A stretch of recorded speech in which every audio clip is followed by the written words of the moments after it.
नमस्कार दोस्तों, real education channel में आपका हार्दिक स्वागत है। दोस्तों आज की इस वीडियो में हम बात करने वाले हैं बैंक ऑफ महाराष्ट्र के बारे में। जानेंगे इस वीडियो में बैंक ऑफ महाराष्ट्र की जो इंटरनेट बैंकिंग है उसको कैसे ऑन कर सकते हैं, क्या इसके प्रोसेस है, पूरी डिटेल इसी वीडियो में देखने को मिलेगी। वीडियो को अंत तक देखते रहिए। मेरा नाम है पंकज और आप देख रहे हैं रियल एजुकेशन चैनल। तो चलिए शुरू करते हैं।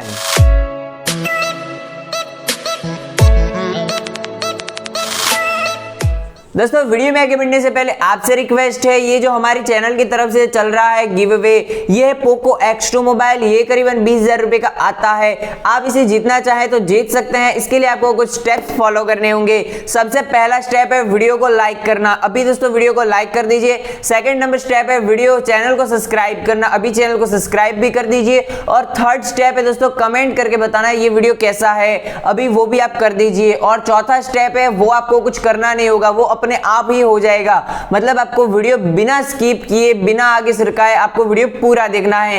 ये जो भी 4 स्टेप फॉलो करेगा उसको ये जो विनर है उसमें से किसी भी एक रैंडमली commentpicker.com से पिक किया जाएगा। अगर आपने 4 में से एक भी स्टेप फॉलो नहीं किया होगा तो आपको डिस्क्वालीफाई कर दिया जा सकता है। अब आगे बढ़ते हैं वीडियो की तरफ और जान लेते हैं कि नेट बैंकिंग कैसे एक्टिवेट करना होता है। दोस्तों नेट बैंकिंग को एक्टिवेट करने के 2 प्रोसेस हैं। सबसे पहला 2 स्टेप है। सबसे पहला स्टेप है वो आपको ऑफलाइन फॉलो करना होगा और दूसरा स्टेप है ऑनलाइन फॉलो करना होगा। ऑफलाइन में ये होता है कि आपको सबसे पहले बैंक में जाना होता है और वहां पे एक एप्लीकेशन फॉर्म फिलअप करके देना होता है नेट बैंकिंग रजिस्ट्रेशन का। जैसे आप उनको कहते हैं कि हमारी नेट बैंकिंग चालू करनी है तो वो वहां से आपकी नेट बैंकिंग एक्टिवेट कर देते हैं। फिर उसके बाद में वहां से एक हमें ईमेल आता है बैंक की तरफ से। उसके बाद में हमें कुछ ऑनलाइन प्रोसेस करना होता है। वो प्रोसेस क्या है जान लेते हैं। आपकी स्क्रीन के सामने आपको दिख रहा होगा। दोस्तों नेट बैंकिंग एक्टिवेट करने के लिए जैसा कि मैंने आप सभी को बताया है कि आपके ईमेल के ऊपर एक पीडीएफ आती है। उसी पीडीएफ को हमें ओपन करना होगा और उसी पीडीएफ में हमारे यूजर आईडी और पासवर्ड रहता है। याद रहे आपका जो पीडीएफ रहेगी जीमेल के थ्रू आती है, जो जीमेल आपने बैंक को दी होगी रजिस्ट्रेशन करवाने के लिए। और साथ ही साथ जो पीडीएफ रहेगी उसका जो पासवर्ड रहेगा वो आपको ओटीपी के थ्रू भेजा जाएगा। वही ओटीपी के थ्रू आपको पासवर्ड इंसर्ट कर देना है, तब आपकी पीडीएफ खुल जाएगी। पीडीएफ के अंदर 3 चीजें लिखी होती है, यूजर आईडी लिखी होती है और साथ ही साथ आपका पासवर्ड लिखा रहता है, लॉगिन पासवर्ड लिखा रहता है और ट्रांजैक्शन पासवर्ड लिखा रहता है। अब दोस्तों आप देख सकते हैं मैंने क्रोम ब्राउजर खोल लिया है और क्रोम ब्राउजर में यहाँ पे सबसे पहले ऊपर मैंने सर्च किया है महाराष्ट्र बैंक नेट बैंकिंग। इतना आपको सर्च कर देना। इंटरनेट बैंकिंग लिखो या फिर नेट बैंकिंग लिखो, एक ही बात है। यहाँ पे सबसे पहले वेबसाइट होगी महाकनेक्ट.in। ये जो वेबसाइट है ऑफिशियली महाराष्ट्र बैंक की है। याद रखिए यहाँ पे लिखा होगा महाकनेक्ट.in ये वेबसाइट। इसको हम ओपन कर लेंगे तो यहाँ पे हमारे सामने कुछ इंटरफेस कुछ इस तरीके का होगा। हमें यहाँ पे जूम कर देना है और साइड में आप देख सकते हैं यहाँ पे लिखा होगा लॉग इन, न्यू यूजर है और यहाँ पे लिखा है कॉर्पोरेट है या फिर रिटेल है। तो हम यहाँ पे रिटेल के ऊपर क्लिक करेंगे। रिटेल के ऊपर क्लिक करने के बाद में हमारे सामने कुछ इस तरीके का इंटरफेस होगा। यहाँ पे दोस्तों आप देख सकते हैं महाराष्ट्र बैंक की आ चुकी है वेबसाइट में। यहाँ पे यूजर आईडी आपको अपनी डालनी है, पासवर्ड डालना है और यहाँ पे जो होम है वो होम सिलेक्ट करना है और यहाँ पे लिखा है जो भी आपका कैप्चा कोड है वो यहाँ पे डाल देना है।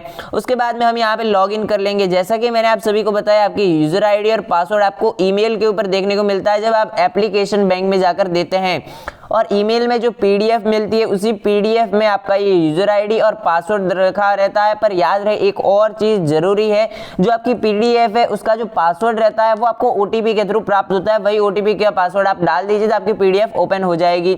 फिर हमें यहाँ पे लॉगिन के ऊपर क्लिक कर देना है। दोस्तों लॉगिन के ऊपर क्लिक करने के बाद में यहाँ पे लिखा होगा ओटीपी रेफरेंस नंबर और ओटीपी। रेफरेंस नंबर है वो ऑटोमेटिकली ऊपर लिखा आ जाएगा और ओटीपी हमें है एसएमएस के थ्रू प्राप्त होगा, वो हमें यहाँ पे डालना है और सबमिट के ऊपर क्लिक कर देना है। काफी बार दोस्तों ये होता है कि ओटीपी वाला बीच में सिस्टम रहता नहीं है, कहीं इसको हटा दिया जाता है और डायरेक्टली आपका काम हो जाता है। पर जैसे कि अब मैं आपको बताऊं अभी ये ओटीपी वाला सिस्टम है तो यहाँ पे ओटीपी आपको सबमिट कर देना है। दोस्तों ओटीपी डालने के बाद में यहाँ पे कुछ इस तरीके का इंटरफेस रहता है। याद रहे मैं आपको एक और चीज बता दूं, ये जो इंटरफेस अभी बताया जा रहा है कभी कभार ये नहीं होता है और डायरेक्ट आपको प्ले स्टोर पे भेज दिया जाता है जहां से आपको महाकनेक्ट ऐप डाउनलोड करनी होती है। पर यहाँ पे अभी ये इंटरफेस आ चुका है तो इसको हमें फिलअप करना होगा। याद रहे इसको बहुत ही ज्यादा सावधानी से फिलअप करना है। इसमें थोड़ी सी भी गलती अगर आपने कर दी तो आपका काम नहीं होगा। फिर यहाँ पे सबसे पहले ऊपर लिखा है करंट लॉगिन पासवर्ड। जो लॉगिन पासवर्ड आपको पीडीएफ में मिला है जीमेल में, वही पीडीएफ का जीमेल का यहाँ पे लॉगिन पासवर्ड लिख लेना है। फिर यहाँ पे आपको एक नया पासवर्ड बनाना है। नीचे लिखा है ना न्यू लॉगिन पासवर्ड और कंफर्म न्यू लॉगिन पासवर्ड। तो हमें जो नीचे में दो ऑप्शन दे रखे हैं, इन दोनों में हमें अपना एक नया पासवर्ड लिखना होगा। और पासवर्ड लिखते समय ये याद रहे उसमें अल्फाबेट होने चाहिए, मतलब आपका जो भी नाम हो उसमें कैपिटल लेटर होना चाहिए, स्मॉल लेटर होना चाहिए, कोई भी एक सिंबल होना चाहिए और साथ ही साथ डिजिट्स होने चाहिए। एग्जाम्पल के तौर पे जैसा मेरा नाम है पंकज, तो मैं क्या लिखूंगा, पंकज लिख के मैंने जैसे मान लीजिए मैंने लिख लिया पी बड़ा लिख लिया और ANKAJ मैंने स्प्रिंग लिख ली। फिर उसके बाद में यहाँ पे मैं कोई भी एक निशान लगा दूंगा। जैसे मैंने निशान लगा लिया, मान लीजिए परसेंट का लगा दिया, आप हैश लगा सकते हैं, डॉलर लगा सकते हैं, कुछ भी। जैसे कि मैंने यहाँ पे परसेंट का निशान लगा दिया और उसके बाद में कोई भी एक डिजिट लिखनी है, जैसे मैंने लिख ली 1 2 3, ऐसे आपको कोई भी एक डिजिट लिखनी है। ऐसा आपको पासवर्ड यहाँ पे सेट कर लेना है। फिर यहाँ पे नीचे लिखा होगा न्यू, यहाँ पे लिखा करंट ट्रांजैक्शन पासवर्ड। जो ट्रांजैक्शन पासवर्ड है वो भी आपको पीडीएफ में मिल जाएगा। वही आपका जो पीडीएफ में पासवर्ड दे रखा है वो यहाँ पे लिखना है ऊपर की साइड, और नीचे आपको लिखने होंगे आपके जो नए पासवर्ड है, आप जो नया ट्रांजैक्शन पासवर्ड बनाना चाहते हैं वो पासवर्ड आपको यहाँ पे लिख लेना है। और याद रहे वो भी अल्फाबेट में होना चाहिए, सिंबल होना चाहिए, स्मॉल लेटर बिग लेटर में। और यहाँ पे हमारे जितने भी हो सके तो याद रहे दोस्तों, ज्यादातर अगर आपका हो सके डिजिट भी साथ में लिख लीजिए। और फिर नीचे लिखा होगा चेंज पासवर्ड, इसके ऊपर हम क्लिक कर देंगे। दोस्तों हमें आ जाना है प्ले स्टोर पे, और प्ले स्टोर पे लिखना होगा यहाँ पे महासिक्योर नाम की एक एप्लीकेशन होगी जो कि आती है महाराष्ट्र बैंक की ऑफिशियली। इसको हमें इंस्टॉल कर लेना है, डाउनलोड कर लेना है। जब भी आप इंस्टॉल कर ले उसके बाद में हमें इसको ओपन कर लेना है।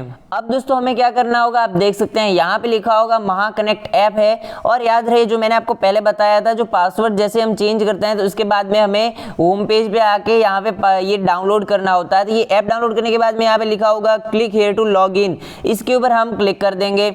जैसे मैं इसके ऊपर क्लिक कर रहा हूँ तो यहाँ पे आ चुका है एनालाइजिंग एजेंट, और यहाँ पे सबसे ऊपर लिखा होगा IB यूजर ID। ये जो यूजर ID रहती है ये आपकी नेट बैंकिंग की रहती है, जो कि आपको PDF में दी गई थी, वही आपको यहाँ पे लिखनी है और सबमिट के ऊपर क्लिक कर देना है। अब दोस्तों जैसे हम सबमिट के ऊपर क्लिक करेंगे तो यहाँ पे वेरिफिकेशन के लिए कोड आएगा जो कि OTP के थ्रू आएगा। हमें यहाँ पे एंटर एक्टिवेशन कोड लिखा है, इसी के ऊपर हमें डाल देना है और सबमिट के ऊपर क्लिक कर देना है, और हमारा कोड जो भी OTP होगा उसको सबमिट कर देना है। अब दोस्तों आप देख सकते हैं हमारे सामने लिखा होगा एंटर न्यू पिन, और फिर नीचे लिखा है री एंटर न्यू पिन। अब आपको यहाँ पे एक आपकी एप्लीकेशन के लिए कोई भी एक नया पिन सेट कर लेना है, जो भी आपको ठीक लगे। 4 डिजिट का होना चाहिए, आपको जो भी ठीक लगे वो रख लीजिए, पर याद रहे आसान नहीं होना चाहिए, कोई भी आपके पिन को हैक ना कर सके, ये ध्यान रखिए। फिर नीचे लिखा है सिलेक्ट एक क्वेश्चन, आपको कोई भी क्वेश्चन सिलेक्ट कर लेना है और उसका आंसर लिख लेना है। आंसर नीचे दे रखा है प्लीज एंटर योर आंसर, और नीचे लिखा है कि प्लीज री एंटर योर आंसर। तो याद रहे जो क्वेश्चन है वो आपको सही से सिलेक्ट करना है और उसको याद रखना है ताकि आपको भविष्य में कभी भी काम लग सके। अब दोस्तों आप देख सकते हैं यहाँ पे लिखा होगा इंटरनेट बैंकिंग, सबसे ऊपर वाला ऑप्शन आप देख सकते हैं, यहाँ पे लिखा होगा इंटरनेट बैंकिंग का सबसे ऊपर रहता है ऑप्शन।